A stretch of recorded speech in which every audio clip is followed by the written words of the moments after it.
संत शिरोमणि गुरु रविदास जयंती के अवसर पर पूर्णिया स्थित अंबेडकर सेवा सदन में भव्य कार्यक्रम का आयोजन किया गया। कार्यक्रम में शहर के विभिन्न सामाजिक संगठनों के प्रतिनिधि, बुद्धिजीवी वर्ग, समाजसेवी और बड़ी संख्या में श्रद्धालु मौजूद रहे। सभी ने श्रद्धा और सम्मान के साथ गुरु रविदास की जयंती मनाई।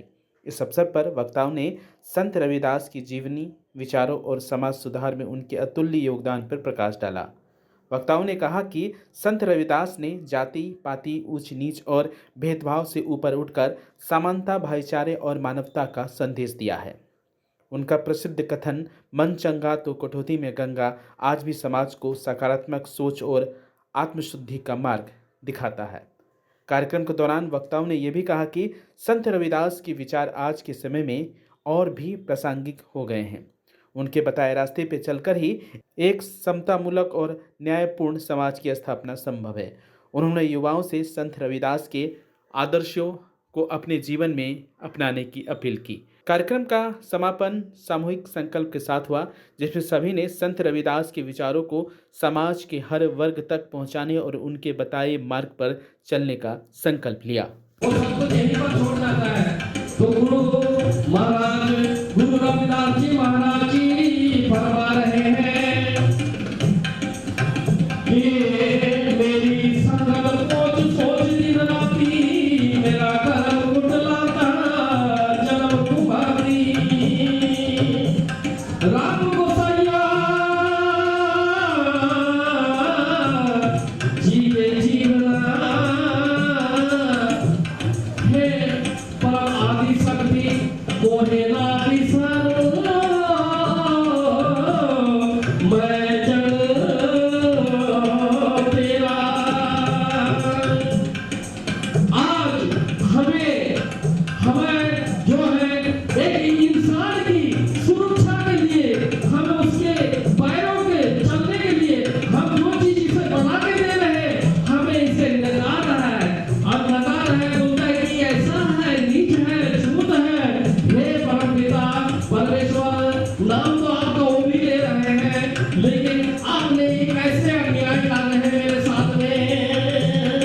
मेरी संगत सोच सोच निकलती मेरा कर्म फुटलाता जन्म तुम्हारी राम गोसाई कहते घूमना घूमने कहते हो जाएगा 1 लाख ही हो गया।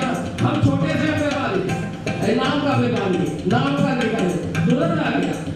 ये आप फॉर्म भरिए भाई, आपको कितना ही करवा रहा है, नहीं तो आप लोग कहाँ चले आ जाएंगे। समाज के प्रति गुरु रविदास जी का योगदान बहुत बड़ा रहा है।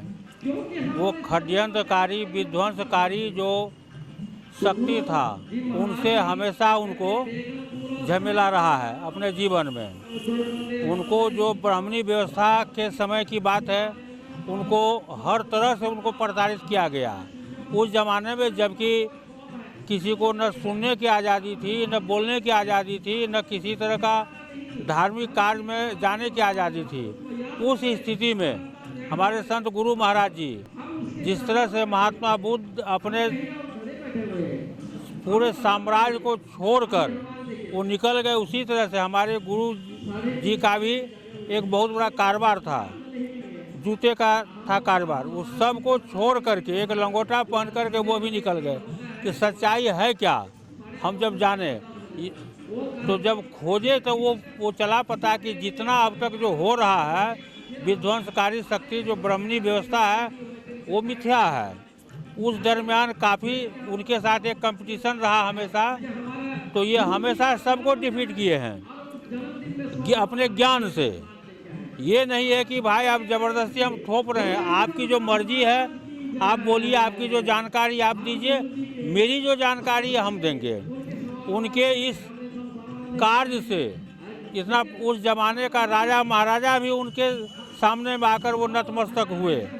पता होगा कि एक महारानी मीराबाई, वो जब देखे कि भाई ये हमारे इस देश में संत साहब एक हुए हैं, उनकी वाणी से पूरा तन मन सब बदल जाता है, पूरे हम शांत हो जाते हैं। तो उनको पता चला कि नहीं, ये तो बनारस में है, अपना राजसी वस्त्र त्याग कर साधारण साड़ी में वो वहाँ पर वो पहुँच गई अपने विश्वासी 2-4 लोगों के साथ।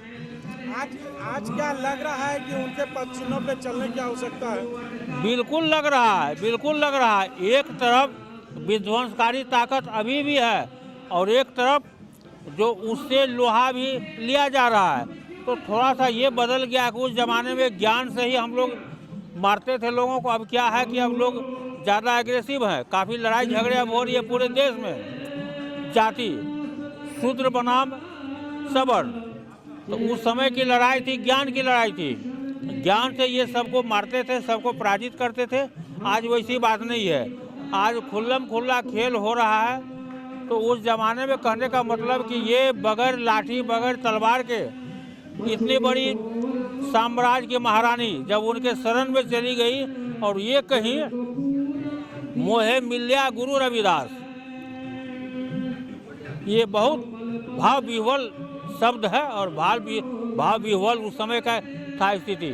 तो आज के युग में वो सब बात बिल्कुल देखने को नहीं मिलता है। लेकिन हमारा समाज है अभी भी सहन शक्ति है, वो सह करके भी चाह रहा है कि नहीं हमको किसी तरह का झंझट नहीं करना है। समाज को जागृत करने में अहम भूमिका रही है। बिल्कुल बिल्कुल। आज उनके बाद को उनके बाद ये बाबा साहब डॉक्टर भीमराव अंबेडकर आए,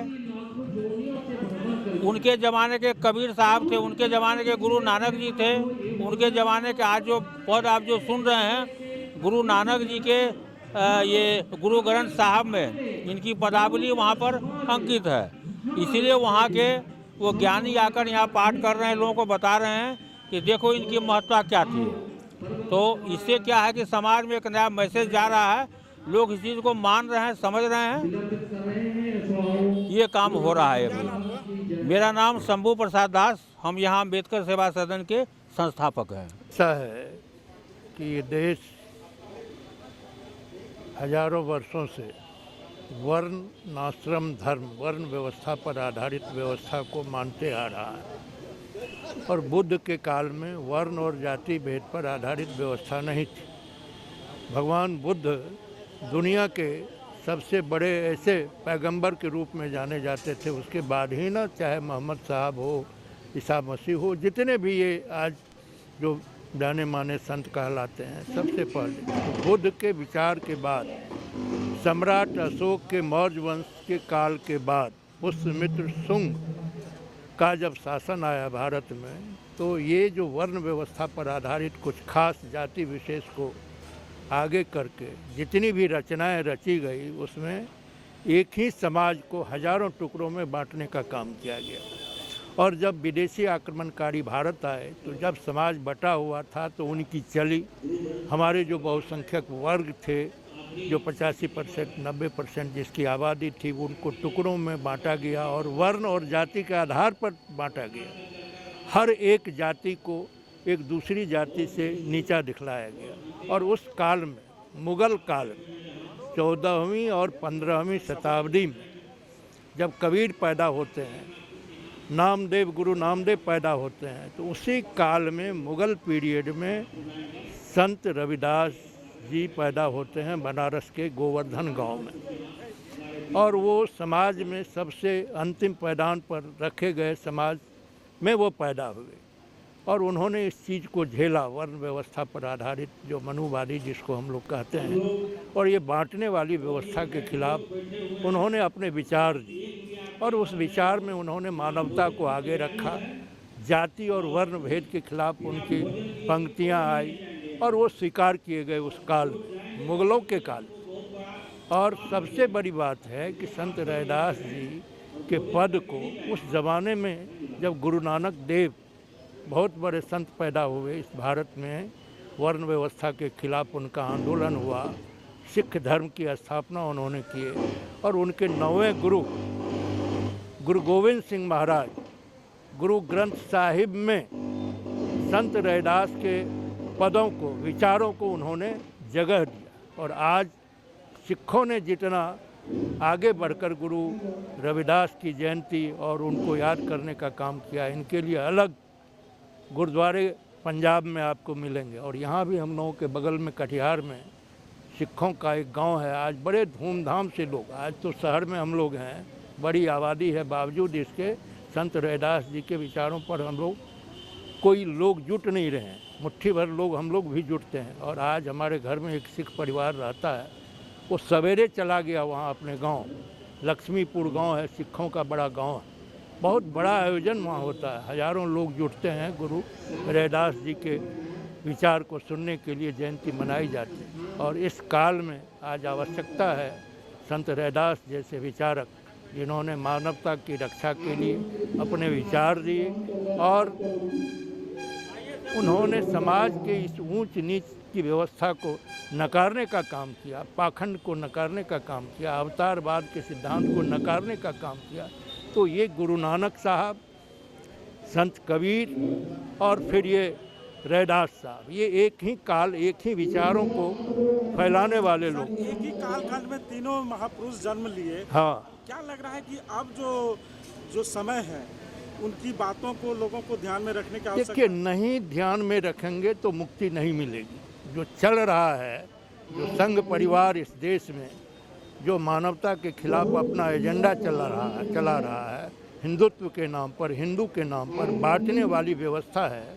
जब वोट का समय आता है तो वो हमें गरीबों को, पिछड़ों को, इन बहुजन समाज को हिंदुत्व के ढांचे में लाता है। और जिस दिन वोट समाप्त होता है उसके बाद इन्हीं वर्गों पर, इन संघियों का अत्याचार आरंभ हो जाता है। और इसलिए अत्याचार हो रहा है कि हम एक समाज के लोग, जो भगवान बुद्ध ने जिसे बहुजन शब्द दिया, ये जो बहुजन समाज है, भारत के जो लोग हैं, इस समाज को खंडित किया गया।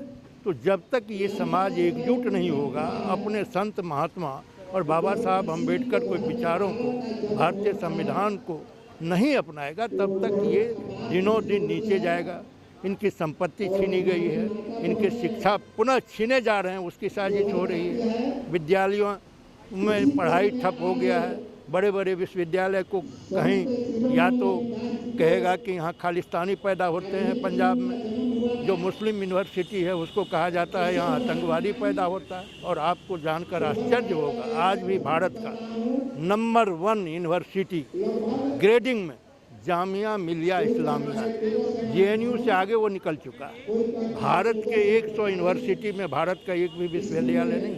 हम कहाँ जा रहे हैं? हमें ये पढ़ाया जाता है कि पौराणिक काल में हमारी सर्जरी, हमारा विज्ञान इतना विकसित था कि मानव शरीर में हाथी का, सुन लीजिए ना, हाथी का सिर सर्जरी करके जोड़ दिया जाता था। ये आज भी पढ़ाया जाता है, बताया जाता है हमारे प्राइम मिनिस्टर के द्वारा।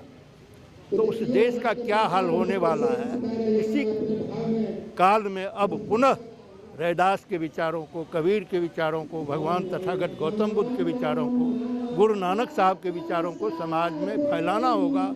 और लोगों को बिना इसके कोई रास्ता नहीं है आगे बढ़ने का। सारे अवसर आपके बंद होते जा रहे हैं। इसलिए नई पीढ़ी के नौजवानों के लिए मेरा ये आग्रह है कि अपने पुरखे जो इस देश में आपकी पहचान आपको दिलाया, उसका पहचान मिटाने की साजिश बाहर के लोगों के द्वारा हो रहा है। अपने पहचान को जिंदा करने के लिए, समाज में आगे बढ़ने के लिए पुनः जो हमारे महापुरुष पैदा हुए इस देश में, गुरु गोविंद सिंह, जिन्होंने कहा कि मैं इस देश के उन शूद्रों को एक ऐसा शक्तिशाली योद्धा बनाऊंगा जो शेर की मांद में घुसकर उसे नष्ट करेगा। तो ये गुरु गोविंद सिंह जैसे महायोद्धा को भी इस देश में बाहरी आक्रमणकारियों से परेशानी नहीं हुई। भारत में जो शासक वर्ग के लोग थे, उन्होंने गुरु गोविंद सिंह जैसे योद्धा को, जो विदेशी आक्रमणकारियों से लड़ने का काम किया, अपने तमाम परिवार उनके शहीद हो गए। गुरु गोविंद सिंह, उनके पिता गुरु तेग बहादुर। तो ये लंबा इतिहास है। ये सारे लोग मानवता के लिए, मानवता की रक्षा के लिए इस देश में योद्धा बने। इसलिए उसी कड़ी में गुरु गोविंद सिंह की कृपा से इनके विचारों को, रैदास के विचारों को गुरु गोविंद सिंह ने गुरु ग्रंथ साहिब में इनके 40 पद संकलित किए। तो इसलिए हमें आज गर्व है ऐसे ऐसे महान पुरुष जो मानवता की रक्षा के लिए आजीवन जब तक जिंदा रहे उन्होंने संघर्ष किया।